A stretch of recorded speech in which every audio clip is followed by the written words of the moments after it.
আসসালামাইকুম viewers, welcome back to my channel my life management. Viewers, আজকে কোরবানি ঈদের পরের দিন, কিন্তু কোরবানি ঈদের পরে 3 দিন কিন্তু কোরবানি ঈদের একটা ইমেজ বিরাজ করে, আর সেটা আজকে আমার বাসাতেও করতেছে। আর এই কারণে আপনাদেরকে আবারও ঈদের শুভেচ্ছা জানাচ্ছি। ঈদ মোবারক।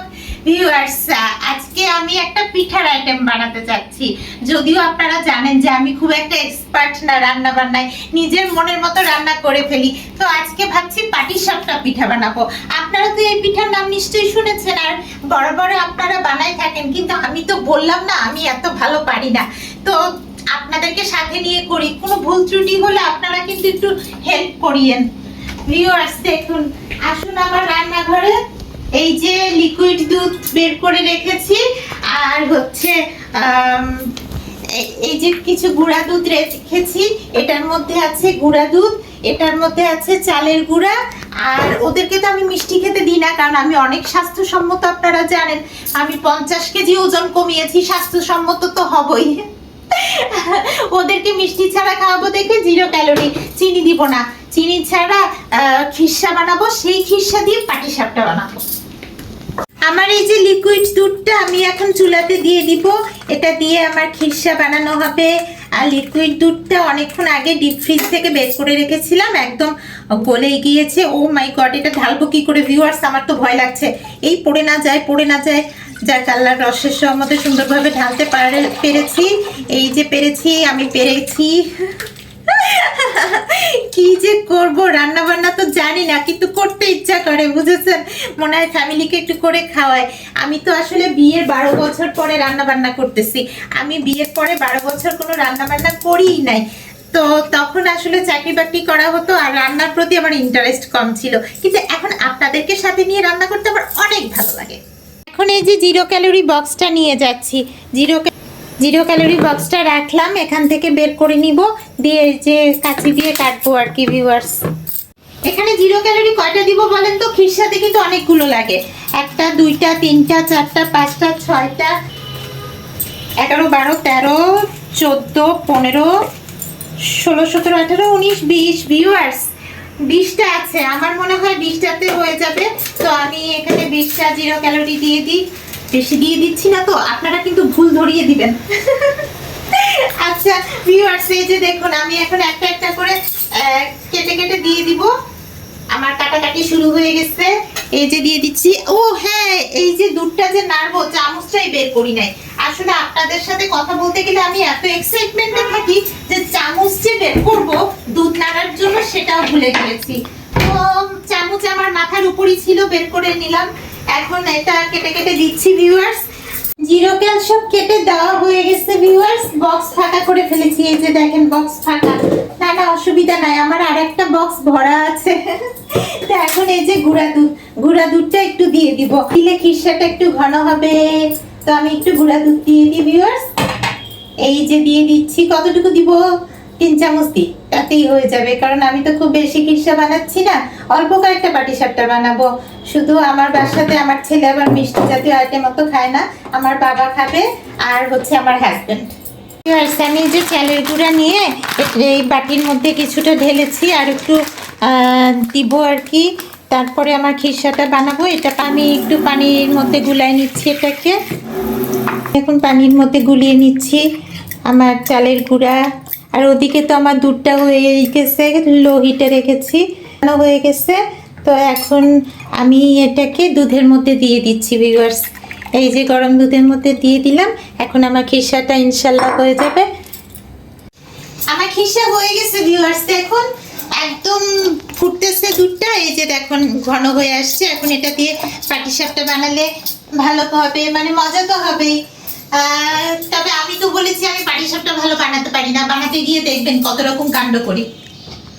খিরসার চুলা অফ করে দিয়েছি। এখন আমি একটু ময়দা বের করব।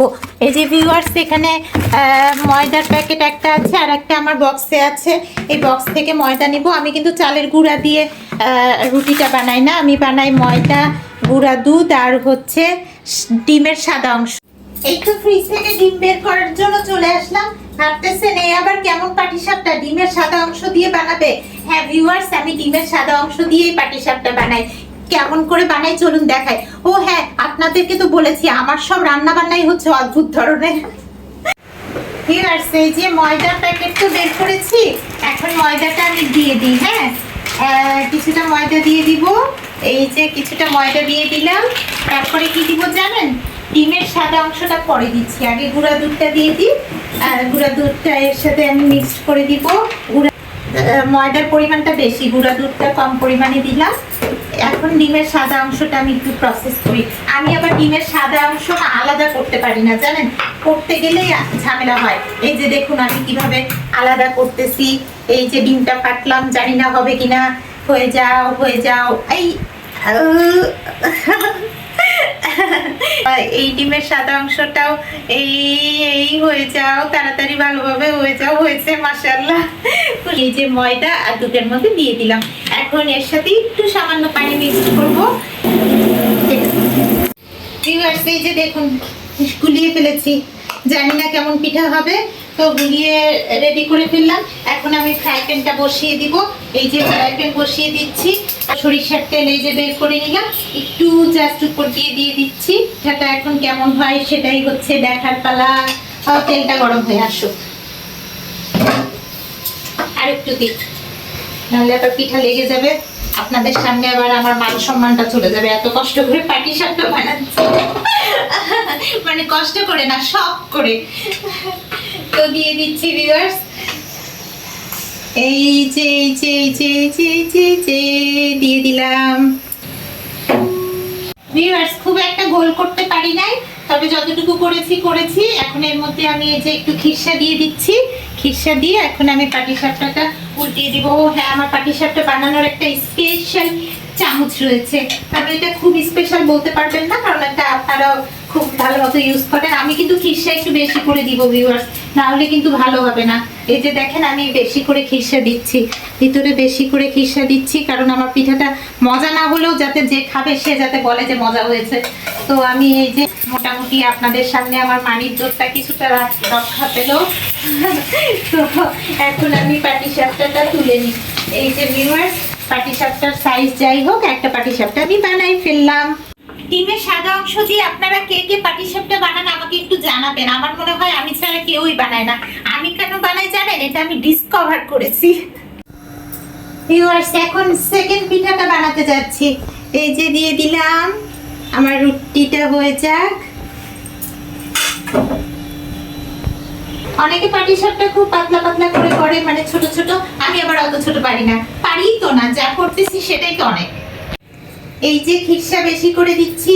আমার ডিমের সাদা অংশ দিয়ে বানানো পাটিসাপটার মধ্যে খিরসা ঢুকে যাচ্ছে এখন।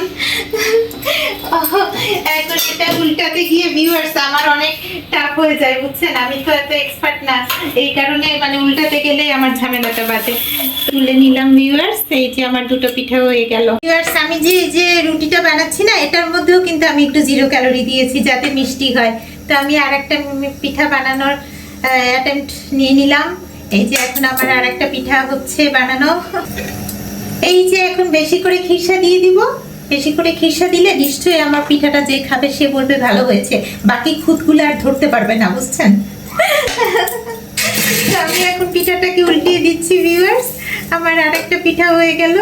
এই যে আমার আর একটা পাটিসাপটা হয়ে গেল। তো এটাও এখন আমি এই প্লেটের মধ্যে তুলে ফেললাম। এই যে ভিউয়ার্স হয়ে গিয়েছে। এই যে দেখুন আমার 6টা পিঠা বানিয়েছি, একে একে 6টা পাটিসাপটা পিঠা শেষ পর্যন্ত বানাতে আমি সাকসেসফুল হয়েছি। তো ভিউয়ার্স, এভাবে আমার পিঠা বানানোর রেসিপিটা আপনাদের কেমন লাগলো, আর ঈদের পরের দিন আমার ফ্যামিলিকে পিঠা বানিয়ে খাওয়াবো, এই আইডিয়াটাও আপনাদের কাছে নিশ্চয়ই ভালো লেগেছে। তবে ভিউয়ার্স, আবার দেখা হবে আপনাদের সাথে। আজকে আর আপনাদেরকে বিরক্ত করছি না, কারণ এই পিঠা বানানো দেখতে আপনারা যে কি ফিল করেছেন আমি বুঝতে পারছি। তো ভিউয়ার্স, আবার দেখা হবে নেক্সট ব্লগে। আল্লাহ হাফেজ।